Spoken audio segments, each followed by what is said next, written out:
महाराज जी, आप किसानों के नेता है महाराज जी। किसान यूनियन है एक, उनके आप राकेश टिकैत जी, आपका नाम अभी बताया मेरे को। स्वागत है, बढ़िया है। और हमारे जो भारतीय किसान हैं बड़े भोले भाले हैं। हम लोग किसान के घर में पैदा हुए ना, तो जानते हैं कि फसल नष्ट हो गई मानो किसान नष्ट हो गया। कितनी मेहनत करके वो अपनी फसल तैयार करता है, और प्राकृतिक नाना प्रकार की, तो आप किसानों के पक्ष में खड़े होकर सरकार से अनुकूलता दिलाना, किसानों को सुविधा दिलाना, ये बहुत उत्तम कार्य है। बस इसमें स्वार्थ की गंध ना हो, खास बात है। अगर हम स्वार्थ में कपट होती कि हम बात आपकी प्रीता की कर रहे हैं, लेकिन उसमें मेरे स्वार्थ की पूर्ति की बात है, तो फिर वो परमार्थ नहीं रहेगा।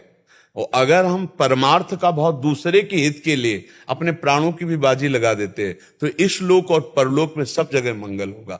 परहित सरिस धर्म नहीं भाई, पर पीड़ासम नहीं अधमाई। तो हम ये चाहेंगे कि परमार्थ की भावना से युक्त होकर के हमारे देश के किसानों की उन्नति हो, उनकी रक्षा हो, उनके जो समस्याएं हैं उनकी समस्याओं में सब एक साथ खड़े होकर के सहयोग दें। नहीं तो बहुत से किसान असमर्थ होकर आत्महत्या देते हैं, शरीर त्याग देते हैं, क्योंकि उनकी पहुंच नहीं है, उनकी बात कोई सुनने वाला नहीं है।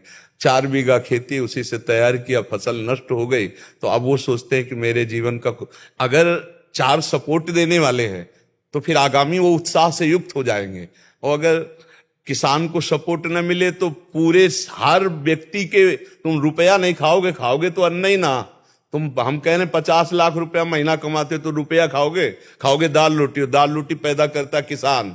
और उसकी अगर सुविधा नहीं बनी, उसकी व्यवस्था नहीं हुई, उसको सपोर्ट नहीं हुआ, तो तुम सोना चांदी नहीं खाओगे, रुपया नहीं खाओगे, दाल रोटी खाओगे, चावल खाओगे। और वो किसान पैदा कर रहा है। तो भारत की मुख्य जड़ ये किसान है, जो प्राणों का पोषण होता है, और प्राणों का पोषण करने वाला अन्नदाता किसान है, और उसकी तरफ प्रायः सबकी दृष्टि नहीं रहती।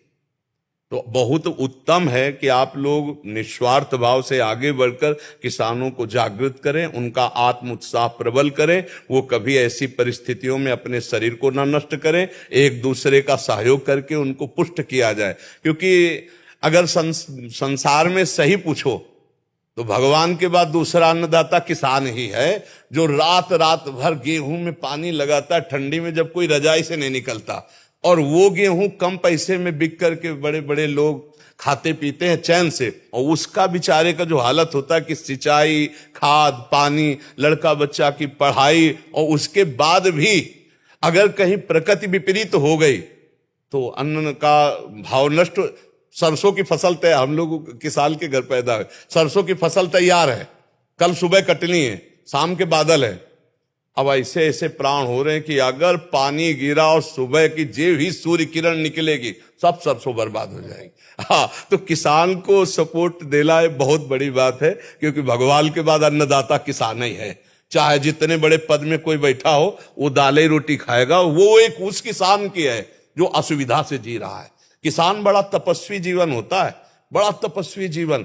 जिस सर्दी में कोई निकलना नहीं चाहता, उस सर्दी में वो कोट पहन के पानी नहीं लगा सकता।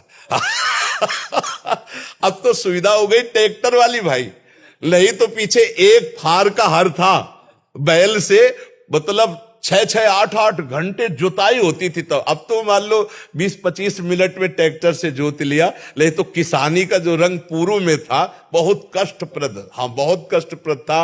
अब तो सब सिंचाई की सुविधाएं हो रही। तो आप हमारे भारत के किसानों को जागृत करें। बात ये देखनी है कि हमारे किसानों को सुख मिले, उसमें हमारा कोई स्वार्थ पर्सनल ना हो, हमारा कोई नाम रोशन या जगत प्रीति की, यश कीर्ति की भावना ना हो, किसान की प्रीता की भावना हो, क्योंकि किसान से ही सब कुछ है। ये हम पक्की बात बता रहे हैं।